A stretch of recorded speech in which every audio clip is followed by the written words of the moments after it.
Renungan Harian Katolik, Kamis 14 Agustus 2025. Pengampunan. Kemudian datanglah Petrus dan berkata kepada Yesus, "Tuhan, sampai berapa kali aku harus mengampuni saudaraku jika ia berbuat dosa terhadapku? Sampai 7 kalikah?" Yesus berkata kepadanya, "Bukan. Aku berkata kepadamu, bukan sampai 7 kali, melainkan sampai 70 kali 7 kali." Matius bab 18 ayat 21 sampai 22. Saudara-saudara, mengampuni orang yang bersalah kepada kita bukanlah perkara yang mudah. Secara alamiah, kita pasti ingin agar orang yang bersalah tersebut juga merasakan penderitaan dan kesusahan yang kita rasakan. Lebih menyakitkan lagi jika orang tersebut tidak bertobat dan terus berbuat salah kepada kita. Kalau kita menyadari bahwa kita telah diampuni oleh Bapa di surga, kita juga harus siap mengampuni orang lain. Inilah ajaran Yesus. Mungkin dalam hubungan kita dengan orang lain, kita berusaha mempraktikkan nasihat Yesus, tetapi kita juga dihadapkan dengan peraturan yang berlaku dalam masyarakat dan lingkungan tempat kita tinggal, belajar, dan bekerja. Injil hari ini dibuka oleh pertanyaan Petrus, "Tuhan, sampai berapa kali aku harus mengampuni saudaraku jika ia berbuat dosa terhadapku?"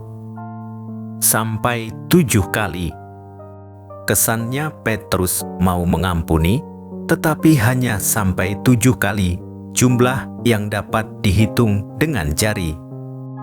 Namun, Tuhan menghendaki jumlah tanpa batas 70 kali 7 kali. Artinya, mengampuni seseorang yang bersalah atau berbuat dosa tidak ada batasnya sampai ia tidak berdosa lagi terhadap kamu.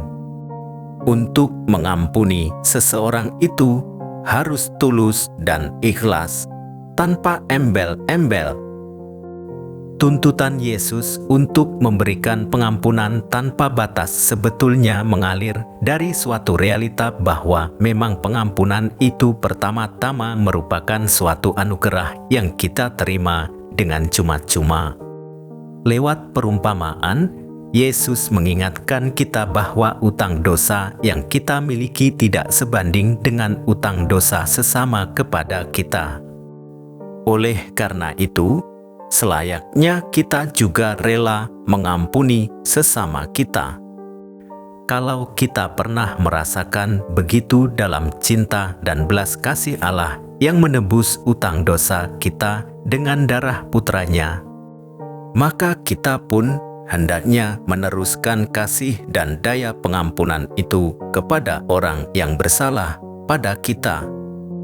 Kalau kita tidak mengampuni sesama, maka kita jangan mengharapkan pengampunan dari Tuhan.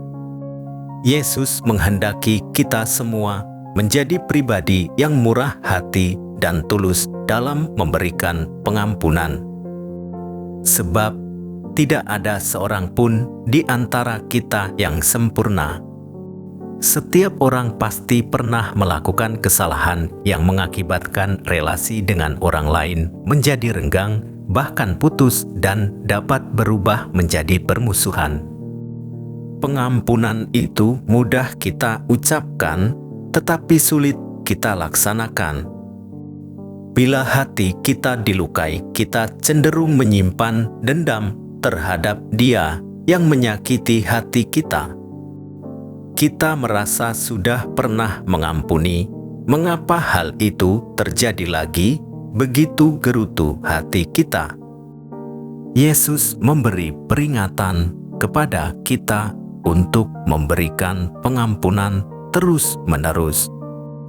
Persaudaraan dan kerja sama akan mudah retak dan rusak jika relasi tersebut tidak dirajut dan diikat dengan semangat iman dan kasih yang tulus. Semangat pengampunan membuat orang merasa dikasihi dan mengasihi, sikap saling menerima dan memahami, yang merupakan bakti dan tanda kedewasaan iman kita. Hari ini, gereja memperingati seorang martir, yaitu Santo Maximilianus Maria Kolbe. Ia lahir pada tanggal 7 Januari 1894 di Polandia. Ia masuk biara Fransiskan. Jasa Maximilianus Maria Kolbe yang sangat terkenal adalah mengembangkan devosi kepada Bunda Maria dan mendirikan buletin Militia Maria Immaculata yang berisi tulisan dan pengalaman iman akan Bunda Maria. Santo Maximilianus Maria Kolbe memilih mati, tetapi bersatu dengan Tuhan daripada hidup, tetapi jauh dari Allah. Allah Bapa sumber hidup, semoga kami dinyalakan oleh api cinta kasih seperti yang telah diterima oleh Santo Maximilianus Maria Kolbe setiap kali merayakan perjamuan ini. Demikian renungan hari ini. Selamat beraktivitas. Semoga semuanya lancar, sukses, serta selamat. Tuhan memberkati.